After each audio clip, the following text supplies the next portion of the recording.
High developers, আসসালামু আলাইকুম। আশা করি সবাই ভালো আছেন এবং আমরা শিখছি WordPress header design by Elementor. ইতিমধ্যেই আমরা বেশ কিছু হেডার সম্পর্কে জেনেছি এবং লাস্টে যে হেডারটি আমরা দেখেছি সেটা হচ্ছে স্টিকি শ্রিঙ্কিং হেডার। এই হেডারটা বলতে পারেন ৩ টা হেডারের কম্বিনেশন। আপনি যদি স্টিকি শ্রিঙ্কিং হেডারটা তৈরি করতে পারেন, তাহলে আপনি বলতে পারেন যে আপনি মোটামুটি অ্যাডভান্স লেভেলের হেডার তৈরি করা শিখে গেছেন।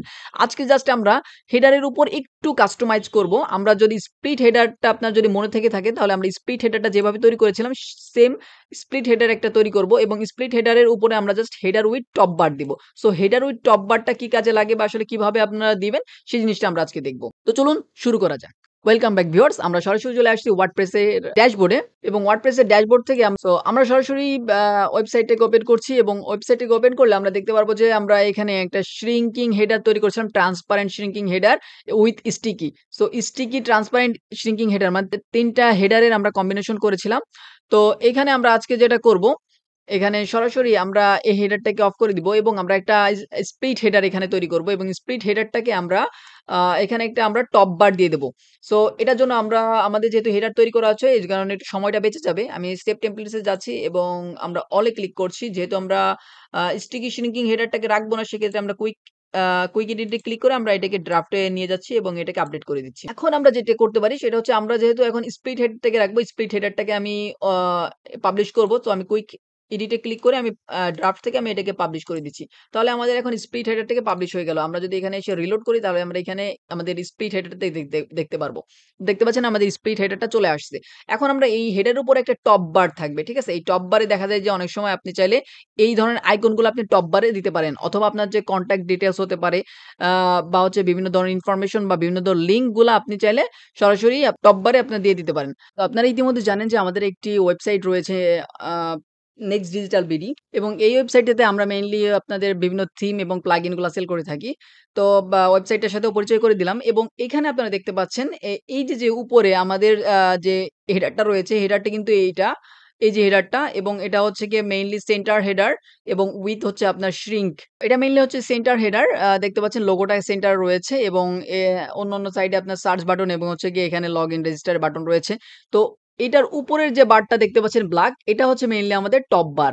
সো এখানে কিন্তু আমরা বিভিন্ন ইনফরমেশন রেখেছি যেরকম আপনাদের contact us, about us, truck order এবং এছাড়াও আমরা এখানে ৩ টা সোশ্যাল মিডিয়া লিঙ্ক রেখেছি। এছাড়াও এখানে আমরা একটা টেক্সট রেখেছি। তো এই যে জিনিসটা এটা মেইনলি হচ্ছে টপ বার। আপনি বিভিন্ন ওয়েবসাইটে এই টপ বারটা দেখে থাকবেন। তো আপনি যদি এই যে আমাদের হেডারটা রয়েছে এই হেডারের উপরে যদি আমরা টপ বার তৈরি করতে চাই তাহলে আমরা ভেরি সিম্পলি হেডারটাকে আমরা এডিট করব। তো আমরা স্প্লিট হেডারটাকে সরাসরি এখন এডিট করব। আমরা এডিট উইথ এলিমেন্টরে ক্লিক করছি। তো আমরা এখন টপ বার দেওয়ার জন্য আমরা জাস্ট উপরে যে এড কন্টেইনার রয়েছে তো এড কন্টেইনারে ক্লিক করব। এড কন্টেইনারে ক্লিক করলে দেখতে পারবেন যে এখানে অপশনস রয়েছে। তো অপশন থেকে আমরা জাস্ট এটাকে এড কন্টেইনার করে দিলাম। এখানে একটা আ আমরা এটার যে ব্যাকগ্রাউন্ড কালারটা এই কালারটাকে আমরা চেঞ্জ করে দেব। যেহেতু আমরা এখানে একটা টপ বার তৈরি করব। সো টপ বারের জন্য আমরা এখানে ব্লাক কালার দিয়ে দিচ্ছি।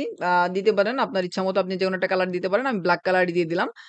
এরপরে আমরা চাইলে এর ভিতরে ২ টা কন্টেইনার নিতে পারি। আমরা একটা কন্টেইনার নিলাম। এবং আরেকটা কন্টেইনার নিব। সো আমরা এই কন্টেইনারটাকে একটু ছোট করে নিয়ে আগে এটাকে আমরা 50% করে দিচ্ছি। এবং এটার পরে এই কন্টেইনারটাকে আমরা ডুপ্লিকেট করব। সো এটাকে ডুপ্লিকেট করলে এটা কলাম বরাবর চলে আসবে। তো আমরা এটাকে টোটাল যে কন্টেইনারটা আছে কন্টেইনার সিলেক্ট করে আমরা কি এটার ডিরেকশনটা আমরা হরিজন্টাল করে দেব বা রো বরাবর করে দিব। দেখতে পাচ্ছেন এটা রো বরাবর চলে আসছে। এখন আমরা এই সাইডে একটা টেক্সট বসিয়ে দিতে পারি। আমরা একটা টেক্সট নিয়ে আসি। হেডিং টেক্সট আমরা একটা টেক্সট নিয়ে আসি এবং টেক্সট এখানে দিতে পারি যে সো আমি এখানে লিখে দিচ্ছি this is A top header section. তো এরপরে আমরা জাস্ট এই টেক্সটটাকে আমরা একটু এডিট করতে পারি। আমরা এটার কালারটাকে আমরা হোয়াইট করে দিই first of all. So white করে দেওয়ার পর আমরা এটা একটু টাইপোগ্রাফিতে যাব এবং এটার সাইজটা একটু আমরা কমিয়ে দেব। আমরা এনে 20 পিক্সেল করে দিচ্ছি এবং এই সাইডটাতে আমরা চাইলে বিভিন্ন আইকন দিতে পারি। তো আমরা এখানে এই যে আইকনটা রয়েছে এটাকে আমি আবার কপি করে এখানে পেস্ট করে দিচ্ছি। সো আমি এটাকে পেস্ট করে দিলাম এবং আপনারা চাইলে আপনাদের মতো করে পরবর্তীতে ডিজাইন করে নিতে পারবেন। জাস্ট আমি টপ বারটা দেখানোর জন্য জিনিসটা করলাম। তো অবশ্যই আপনারা নিজেদের মতো করে সুন্দরভাবে ডিজাইনটা করার চেষ্টা করবেন। তো এটাকে আমরা জাস্ট মিডল বা সেন্টার বরাবর নিয়ে আসবো। তো আমি সেন্টারে নিয়ে আসলাম। এবং এটা ইতিমধ্যে সেন্টার রয়েছে। যদি না থাকে অবশ্যই আপনি সেন্টার করে দিবেন। তো আমি এখান থেকে সেন্টার করে দিচ্ছি। ওকে। তো মোটামুটি সবকিছু আমাদের সেন্টার বরাবর রয়েছে। আমরা এখন যেটা কাজটা করতে পারি সেটা হচ্ছে আমরা একটু প্যাডিংটা কমিয়ে দেব। প্রত্যেকটা কন্টেইনার আমরা একটু প্যাডিংটাকে একটু কমিয়ে দেব। সো প্যাডিংটা কমানোর কিভাবে কমাইতে হবে আপনারা ইতিমধ্যে জানেন। আমরা অ্যাডভান্স এ যাবো এবং এরপরে প্যাডিংটাকে আমরা 0 করে দেব। আমরা মেইন কন্টেইনারে যাবো এবং মেইন কন্টেইনারে আমরা প্যাডিংটাকে কমিয়ে দেব। দেখতে পাচ্ছেন খুবই আ ন্যারো সাইজের একটা আ টপ হেডার চলে আসছে। আমরা আরেকটা কাজ করব। আমরা একটু হাইটটা কমানোর জন্য এখানে দেখতে পাচ্ছেন এটার একটু হাইটটাকে একটু বেশি রয়েছে। আমরা এটাকে একটু চেঞ্জেস করব। সো এই কারণে আমরা চলে আসছি আ স্টাইলস এ আসার পরে আমরা দেখতে পাচ্ছি প্রাইমারি যে কালারটা রয়েছে এই কালারটাকে আমরা আপাতত ভ্যানিশ করে দিচ্ছি। প্রাইমারি কালার আমরা রাখছি না। প্রাইমারি কালার না রাখলে মোটামুটি ভালো লাগে এবং আমরা যেটা করব সেটা হচ্ছে গিয়ে আমরা এই যে সেকেন্ডারি কালার এটাকে আমরা হোয়াইট করে দিচ্ছি। ওকে মোটামুটি এখানে ব্যাপারটা ঠিক আছে এবং আমরা চাইলে এটা সাইজটাকে অনেক ছোট করতে পারি। ছোট বড় করলে আসলে একটু ভালো দেখা যাবে। তো আমরা এখান থেকে একটু সাইজটাকে ছোট করে দিয়ে আমরা মোটামুটি আ দেখি কত করলে ভালো দেখা যায়? 18 ওকে আমরা 18 তে আমরা রাখছি। সো এই ছিল আমাদের টপ হেডার। আ এখন আমরা যেটা করতে পারি আমরা সরাসরি এটাকে পাবলিশ করে দিব এবং পাবলিশ করার আগে আরেকটা জিনিস করতে হবে। এটাকে অবশ্যই স্টিকি করে দিব আমরা।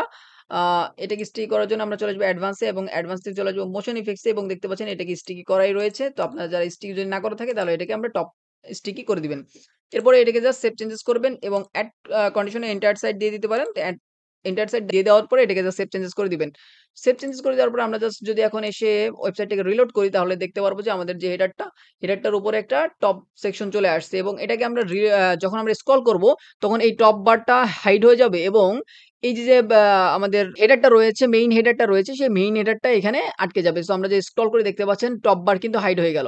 আমরা যখন আবার উপরে টপে চলে আসবো তখন আবার টপ বারটা দেখা যাচ্ছে। সো এটাই ছিল মেইনলি আমাদের header with top bar. So আশা করি আপনারা বুঝতে পেরেছেন যে কিভাবে একটা হেডারের উপর আমরা টপ বার দিব এবং কিভাবে এটাকে স্টিকি করতে পারি বা আমরা ইতিমধ্যে অন্য যত ধরনের হেডার শিখেছি সেগুলোর একটা কম্বিনেশন তৈরি করে আপনি আপনার মতো করে একটা ডিজাইন তৈরি করতে পারবেন। তো এই ছিল আজকের ভিডিও। তো সবাই আশা করি বুঝতে পেরেছেন এবং অবশ্যই ভালো লাগলে চ্যানেলটি সাবস্ক্রাইব করে আমার সাথে থাকবেন এবং রিকোয়েস্ট করব এই সিরিজটি কমপ্লিট করার জন্য। সবাই সুস্থ থাকবেন, ভালো থাকবেন। আজকের মতো এখানে শেষ করছি। আল্লাহ হাফেজ।